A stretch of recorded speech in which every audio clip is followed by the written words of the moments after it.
ஓம் குருவே போற்றி. Hi friends, இந்த நாள் உங்கள் அனைவருக்கும் ஆசீர்வாதம் மிக்க நாளாக அமைந்திட இறைவனை வேண்டி வீடியோவுக்குள் அழைக்கிறேன். நாம் ரமண மகரிஷி ஐயாவின் ஆன்ம விசார உபதேசங்களில் சென்ற வீடியோவில் பகவான் ஏன் சித்திகள் செய்வதை விரும்பவில்லை எனில் அது பக்தர்களின் ஆன்மீக பாதையை திசை திருப்பிவிடும் என்பதனாலேயே என்பதை தெரிந்து கொண்டோம்.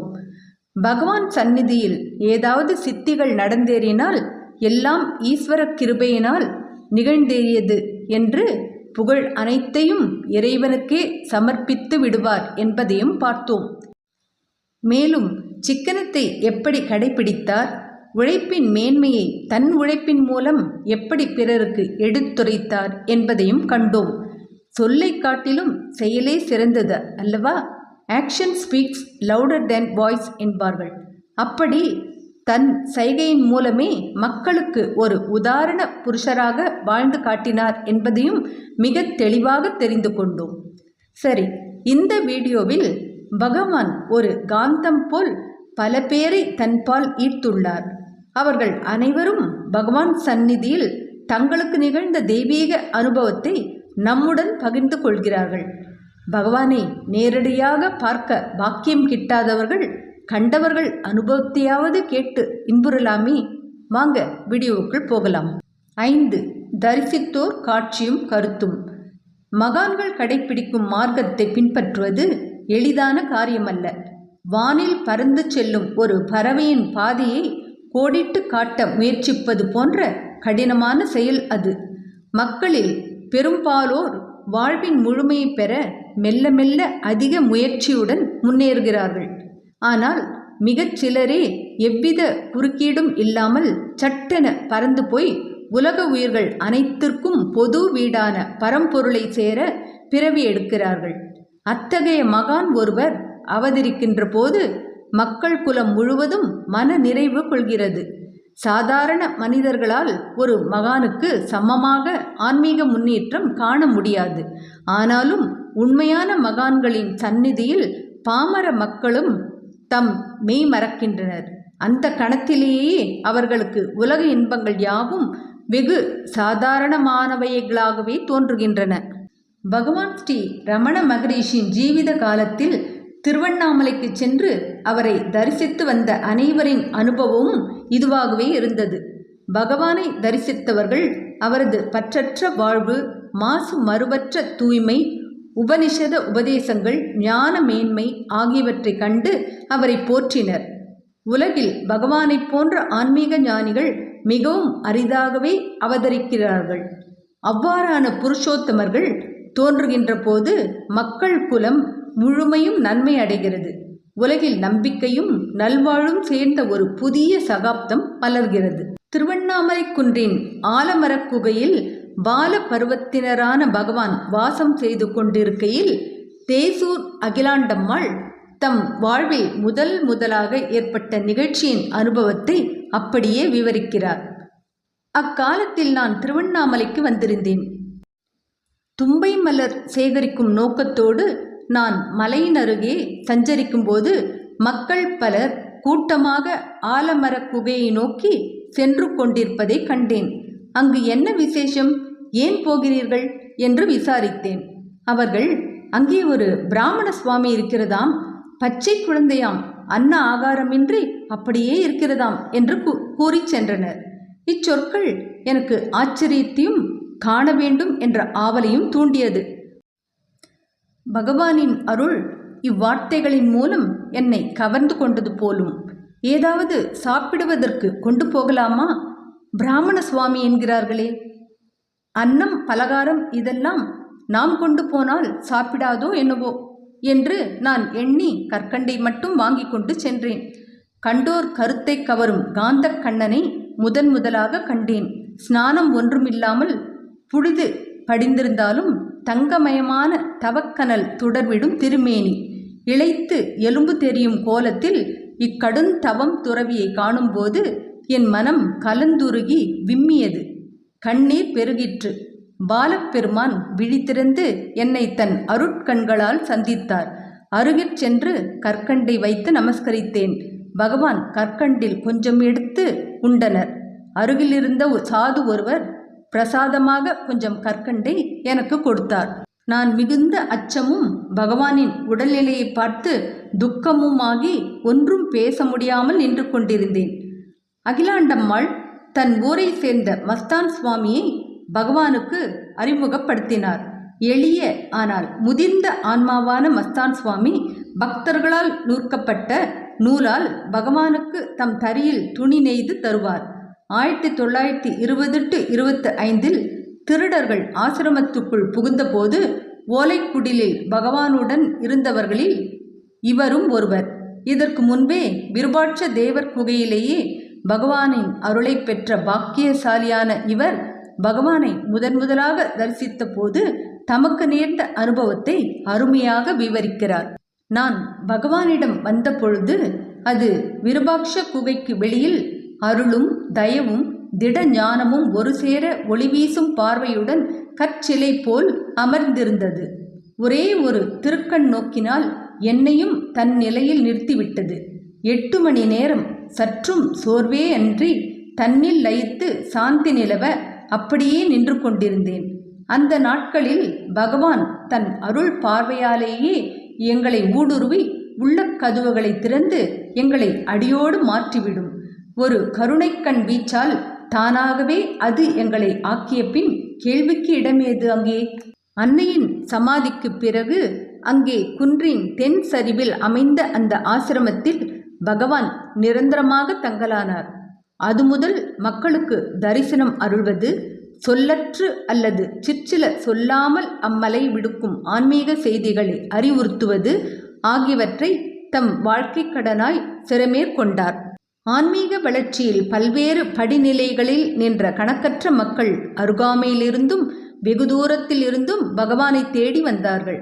அவரது சந்நிதியில் அவர்கள் அமைதியும் தெளிவும் மனோபலமும் அடைய பெற்றார்கள். பகவான் தம்மை தரிசிக்க வரும் எவரையும் காணத் தவறுவதில்லை. அதனால் எப்போதும் யாரும் அவரை காணலாம். பகவானின் தரிசனம் பார்ப்பது, பார்க்கப்படுவது, செவி சாய்ப்பது, நோக்கு, முறுவல், சைகையாய் மாற்றம் அளிப்பது ஆக இதுவே அவரது அருள் விசாலமாய் அமைந்து விளங்கிற்று. பக்தை T.R. கனகம்மாள் பகவானை தரிசித்த போதெல்லாம் தமக்கு ஏற்பட்ட அனுபவங்களை அப்படியே அழகாக எழுத்தில் பதிவு செய்திருக்கிறார். நான் பகவான் தரிசனத்திற்காக ஹாலுக்கு வரும்போது தூரத்திலிருந்து பகவானை காணும் போதே என் உடலிற்குள் ஏதோ ஒவ்வொன்றாக அடங்கிவிடுவது போல எனக்கொரு உள்ளுணர்ச்சி ஏற்படும். அந்த நிலையில்தான் நடந்து வருவேன். பகவானை நெருங்கும் போது ஒன்றுமில்லா வெற்றுடல் போல் இருக்கும். சில நேரங்களில் என் உடலை நானே இழுத்து கொண்டு வருவது போல் தோன்றும். அந்த மாதிரி சந்தர்ப்பங்களில் சில சமயம் பகவான் என்னையே பார்த்து கொண்டிருப்பார். அந்த பார்வை உள்ளத்தில் ஊடுருவி பாய்ந்துவிடும். பார்வையின் வேகத்தை தாழ முடியாது. சோபா அருகில் கூட செல்ல முடியாமல் இருந்த இடத்திலேயே வணங்கிவிட்டு ஹாலில் தியானத்திற்கு உட்கார்ந்து விடுவேன். அந்த பார்வையின் வேகமானது முயற்சியின்றியே மனதை தியானத்தில் ஆழ்த்திவிடும். பகவான் அடிக்கடி எனக்கு அருளும் இந்த உணர்வின் அனுபவத்தை நினைத்து நினைத்து நெஞ்சம் பூரிப்படையும். காலை வேளையில் நான் ஆசிரமம் வரும்போது சில நேரங்களில் பகவான் ஹாலில் அவ்வளவாக கூட்டம் இருக்காது. கூட்டம் இருந்தால் கூச்சமில்லாமல் மனம் கேட்க துணியாது. கூட்டம் இல்லாத போது அருகில் சென்று ஏதாவது கேட்கலாம் என்று மனதை திடப்படுத்தி கொண்டு செல்வேன். அன்றுதான் பகவான் வைத்த கண்ணை எடுக்காமல் என்னையே பார்த்து கொண்டிருப்பார். என் உறுதியும் தைரியமும் நொடியில் பறந்து கேட்க வேண்டும் என்ற எண்ணம் இருக்கும் இடம் தெரியாமல் ஒடுங்கி செயல் ஓய்ந்து ஹாலில் வந்து உட்கார்ந்து விடுவேன். அப்போது முயற்சியற்ற ஒரு முழு அமைதி என்னை கவ்விக்கொள்ளும். நாளெல்லாம் அந்த அமைதி நிலைத்திருக்கும். இது பகவானது அருட்செயலே அன்றி வேறில்லை. பகவானிடம் கேட்டு தெரிந்து கொள்வதில் என் மனம் தயங்கினாலும் அவர் அடியார்களின் கேள்விகளுக்கு விடையாக கூறும் பொன்மொழிகளை கேட்டறிவதில் கூர்மையாக செயல்பட்டு அதையே அசை போடும். பகவான் பேசும்போது சுட்டிக்காட்டும் அங்க அசைவுகள் காண்போரின் உள்ளத்தை கொள்ளை கொள்ளும். அவர் சிரிப்பில் நம்மை இழந்து விடுவோம்.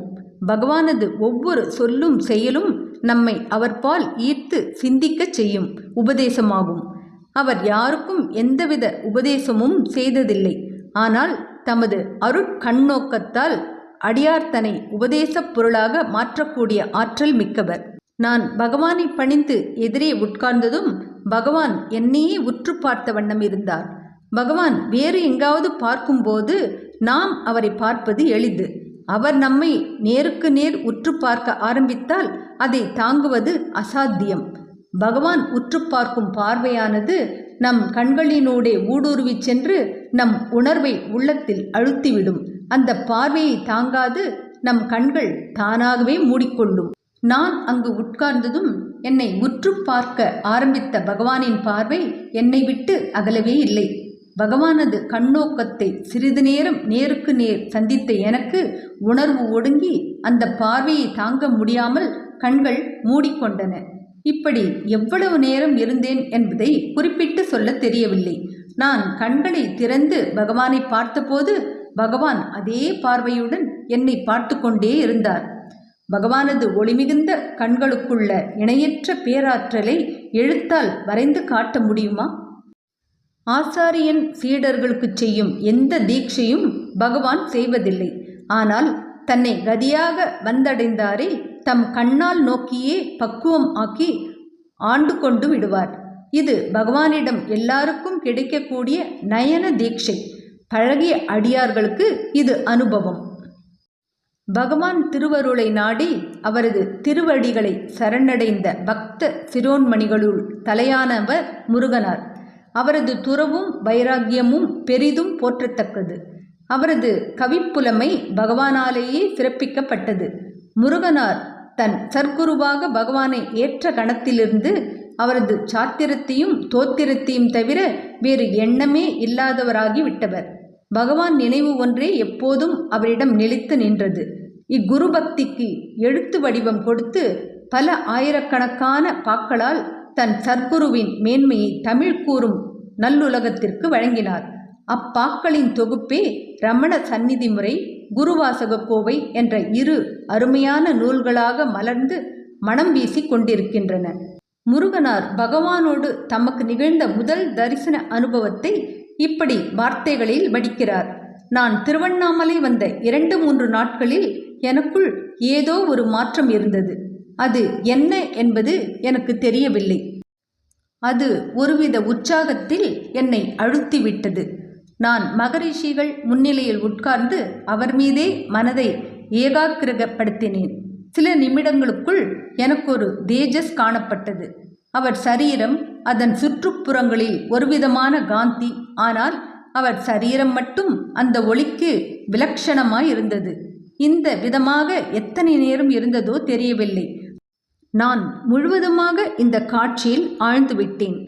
அந்த சந்தர்ப்பத்தில் எனது தனித்தன்மையை முற்றும் இழந்தேன். அத்தியாத்ம பரமான ஒருவித மாறுபாடு கடல் போல் வந்து என்னை விழுங்கிவிட்டது. நான் விழிப்பு நிலையில் இருந்தும் என் அனுபவமெல்லாம் ஒரு கனா போல் விசித்திரமாக, இருப்பில்லாதது போல் ஆச்சரியமாக இருந்தது. உலக விஷயங்கள், எனது தனித்தன்மை எல்லாவற்றையும் இழந்து கொண்டிருப்பதைப் போல ஒரு பயம் என்னை பிடித்து கொண்டது. அதன் பயனாக நான் திருவண்ணாமலையிலேயே வாசம் செய்ய நேரிடுமோ என்றும், என் தாயாருக்கு இருக்கும் ஒரே ஒரு ஜீவனாதாரமான என்னை அவள் இழந்து விடுவாளோ என்ற பயமும் எனக்கு தோன்றியது. அதற்கு அனுகுணமாக சில சொற்கள் என் வாயிலிருந்து வெளிவந்தன. இங்கே ரமண மகரிஷிகளின் தலைமையில் ஒரு பெரிய திருடர் கூட்டம் இருக்கிறது. அவர்களின் வேலையெல்லாம் அருகில் வருபவர்களின் மனதை மயக்கி அவர்களை அந்த கூட்டத்தில் சேர்த்து கொள்வதுதான். என்னை அவர்களுடைய இரும்பு பிடியிலிருந்து விடுவித்து கொண்டு போக என் தாயாருக்கோ அல்லது வேறு யாருக்கும் சாத்தியமில்லை. அதனால் நான் உடனே இந்த இடத்தை விட்டு போக வேண்டும். நான் மகரிஷிகளை பார்த்தபடியே இப்படி சொன்னேன். இந்த கொஞ்ச நேரம் என்னையும் அறியாமல் உமது தேஜஸை பார்த்து நான் தாங்க முடியாமல் இருக்கிறேனே. அப்படிப்பட்டதை உமது தாயார், ஒரு பெண், உம்மை 10 மாதம் சுமந்தாள் என்றால் அது எவ்வளவு அற்புதம் என்றேன். இப்படி ஒருவித மாறுபாடான ஆவேசத்துடன் பேசிக்கொண்டே நான் நமஸ்காரம் செய்துவிட்டு எழுந்து வந்துவிட்டேன். இன்னும் பலரின் அனுபவங்களையும் பார்க்க இருக்கிறோம் அடுத்த வீடியோவுக்குள்.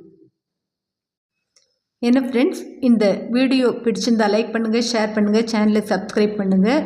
எனக்கு இதுவரை சப்ஸ்கிரைப் பண்ண உள்ள அனைவருக்கும் என்னுடைய மனமார்ந்த நன்றிகள். மீண்டும் அடுத்த வீடியோவில் சந்திக்கும் வரை உங்கள் அனைவருக்கும் நன்றி கூறி விடைபெறுகிறேன். வணக்கம்.